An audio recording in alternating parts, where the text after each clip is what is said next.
Morning student, Rajesh sir की class Balaji commerce ज्ञान में आपका स्वागत है।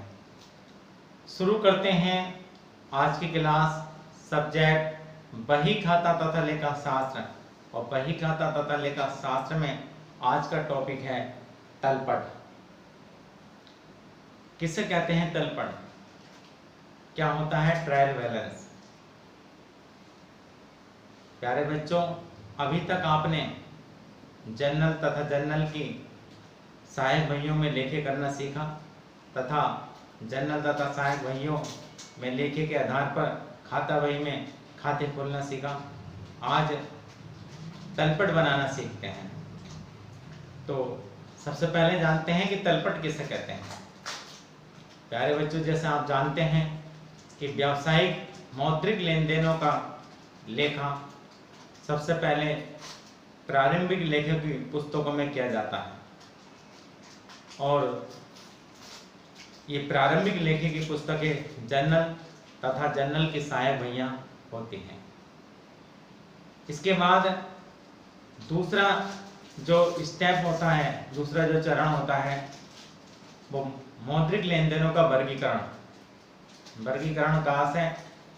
जनरल तथा जनरल की सहायक बहियों के आधार पर जो जनरल एंट्री आपने की है, जो खाते उसमें आए हैं, सभी खातों को खाता बही में खोलना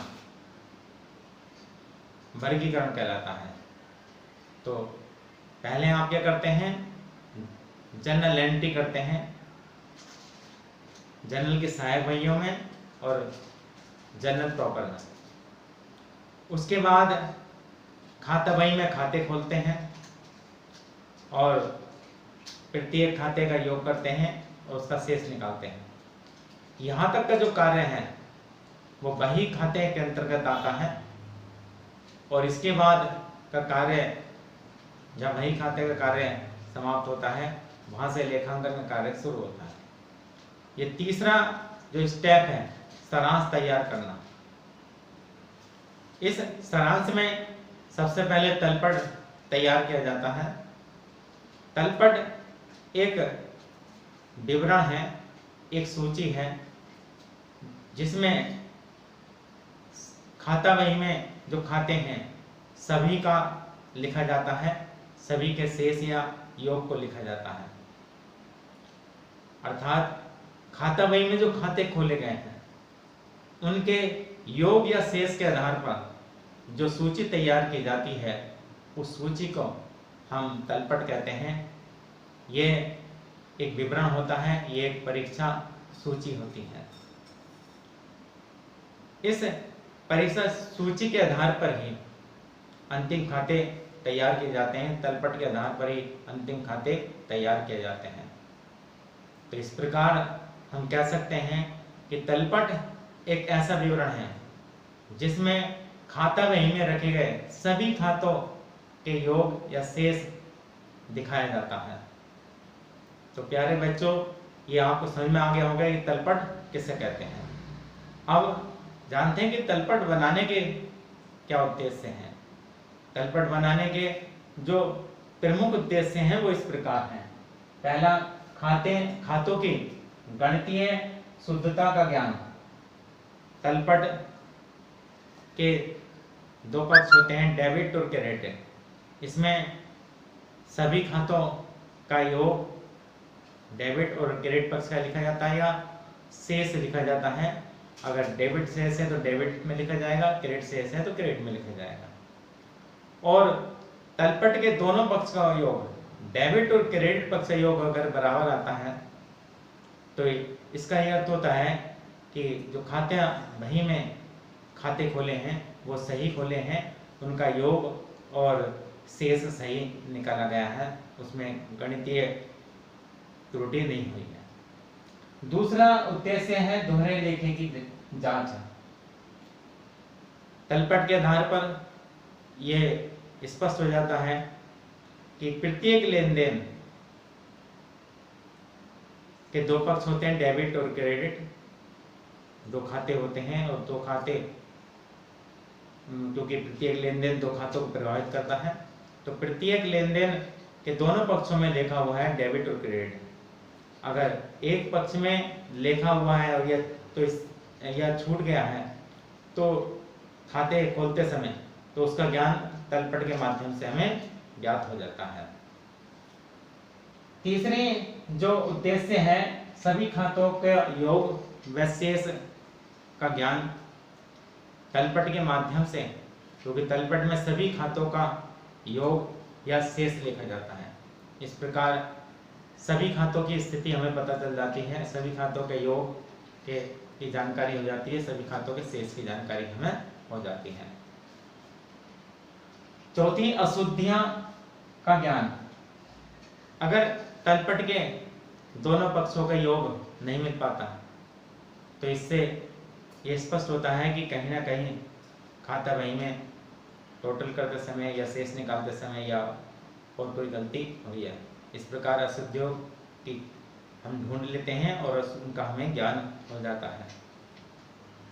इसके बाद अंतिम खाते में सहायक, अंतिम खाते बनाने में सहायक, क्योंकि सारांश तैयार करने में तलपट तथा व्यापार खाता, लाभनी खाता, आर्थिक छट्टा बनाया जाता है। तो इस तलपट के आधार पर, तलपट वैसे तो मासिक, तिमाही, छमाही भी बनाया जा सकता है, लेकिन ज़्यादातर वर्ष के अंत में बनाया जाता है, और जो वर्ष के अंत में तलपट बनाया जाता है उसी के आधार पर अंतिम खाते बनाए जाते हैं। छठा, इसका उद्देश्य है तुलनात्मक अध्ययन।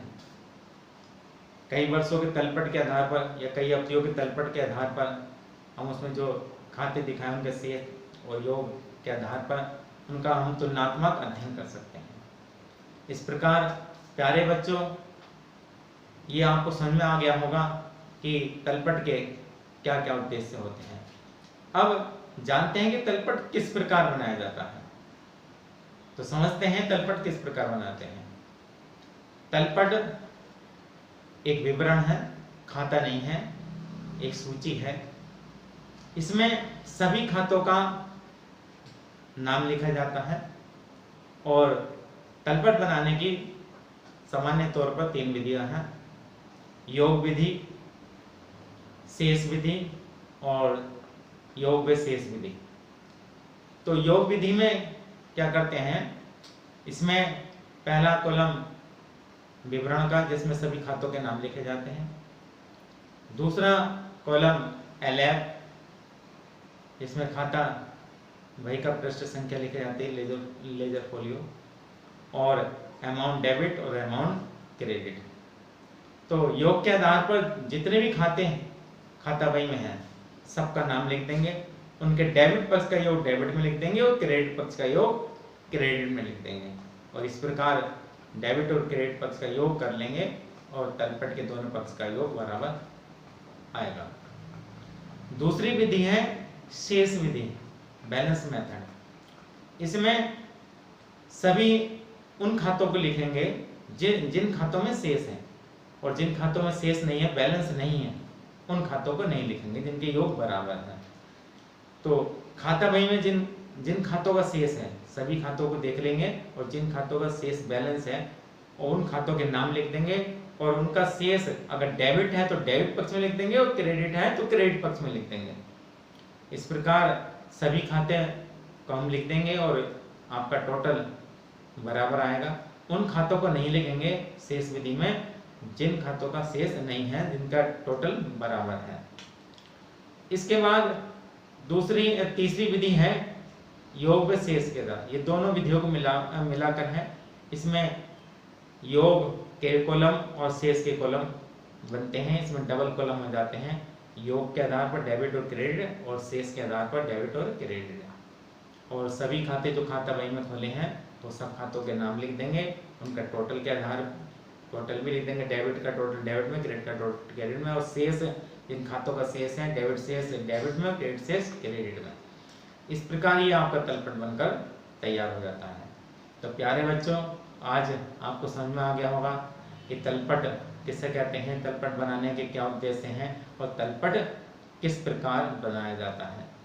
अगर आप हमारे चैनल पर नए हैं तो हमारे चैनल को शेयर और सब्सक्राइब जरूर कीजिए और बेल आइकन को दबा दीजिए ताकि आने वाली हर वीडियो की जानकारी आपको मिलती रहे।